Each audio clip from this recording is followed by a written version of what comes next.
जी अस्सलाम वालेकुम। बिस्मिल्लाहिर्रहमानिर्रहीम। उम्मीद करता हूँ आप सब ठीक होंगे, खैरियत से होंगे।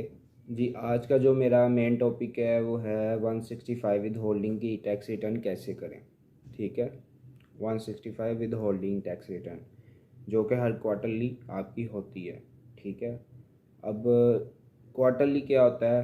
क्वार्टरली कहते हैं 3 मंथ्स को। अब चल रहा है अप्रैल।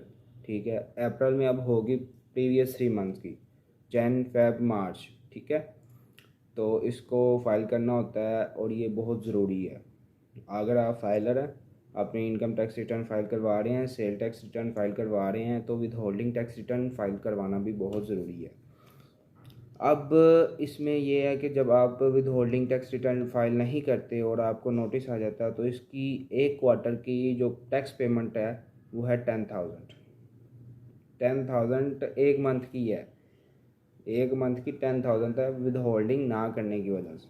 ठीक है, तो अगर आप नए आए हैं, फाइलर हैं, टैक्स रिटर्न करवा रहे हैं, अपनी सेल टैक्स रिटर्न करवा रहे हैं, तो आप अपनी विद होल्डिंग ज़रूर करवाएं। ठीक है, 165 स्टेटमेंट। अच्छा, 165 की जो विद होल्डिंग स्टेटमेंट है वो किन के लिए ज़रूरी है और किन के लिए नहीं। अब जो बंदे इनकम टैक्स में फाइलर हैं, टैक्स रिटर्न अपनी हर साल करवाते हैं, ठीक है, और वो सेल टैक्स में रजिस्टर्ड नहीं हैं, तो वो अपनी फ़ाइल नहीं करवा सकते 165 की, क्योंकि वो इसके लिए एलिजिबल नहीं है। अब बंदा एक टैक्स रिटर्न करवा रहा है, फाइलर है, वो सेल टैक्स में भी रजिस्टर्ड है, सेल टैक्स की रिटर्न भी करवा रहा है, तो वो एलिजिबल है। उसको चाहिए होगा कि वो अपनी टैक्स रिटर्न में जब टैक्स रिटर्न करता है सेल टैक्स में रजिस्टर्ड है तो 165 की फ़ाइल भी करे। तो 165 की फ़ाइल इतनी मुश्किल नहीं है। आप जब जैसे अपनी रिटर्न का फ़ाइल करते हैं, ठीक है, सेल टैक्स की नील की रिटर्न फाइल करते हैं, उसी तरह 165 की नील की फ़ाइल करेंगे। आप डिक्लेरेशन में जाते हैं, लॉगिन करते हैं अपना अकाउंट, टैक्स रिटर्न जहाँ से आप करते हैं उसको लॉगिन करके आप डिक्लेरेशन में जाते हैं। ऊपर से आपको थोड़ा सा आगे जाएंगे, उसमें 165 विद होल्डिंग लिखा होगा, हेडिंग होगी, आप उसको क्लिक करेंगे, आप नीचे काफ़ी ऑप्शंस आपकी ओपन हो जाएगी। आपने 165 ओरिजिनल स्टेटमेंट इस पर क्लिक करना है। इस पर क्लिक करके आपने सिर्फ कैलकुलेट करवाना है। कैलकुलेट करवाने के बाद आपने पेमेंट में जाना है। पेमेंट में चेक करना है कि कोई चालान तो नहीं आया वहाँ विद होल्डिंग का, कोई आपने जमा करवाया हो और वो आपका चालान आया हो। अगर कोई चालान नहीं आया, कोई पेमेंट नहीं आई, तो आप उसको सबमिट कर दें। ठीक है, अब सपोज अब आप करवाते हैं, सैलरी पे भी करवाते हैं, ठीक है, सैलरी पे करते हैं तो सैलरी पे भी विद होल्डिंग होती है।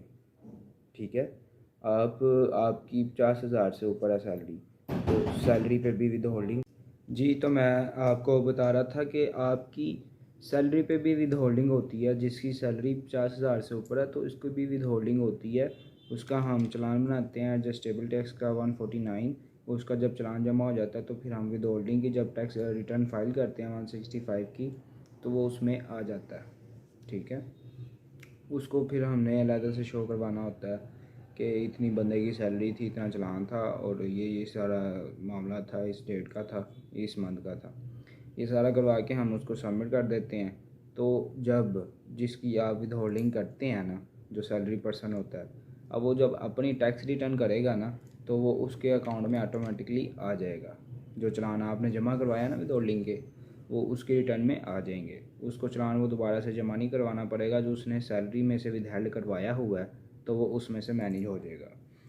तो उम्मीद करता हूँ आपको वीडियो अच्छी लगी होगी।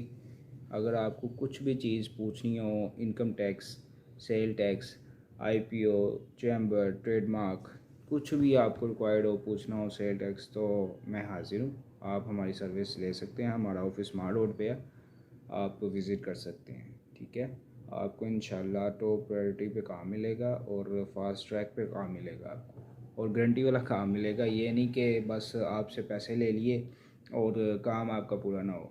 हमारी फ़ीस है लेकिन हमारे काम भी उतना ही, उसके मुताबिक ही काम है हमारा फास्ट ट्रैक पे। तो मैं आपसे यही मेरा मशवरा है, आप हमारी सर्विसेज एक बार ट्राई करें, तो इंशाल्लाह आपको हमारे साथ चलने का मज़ा आएगा। Thank you so much. अल्लाह हाफ़िज़।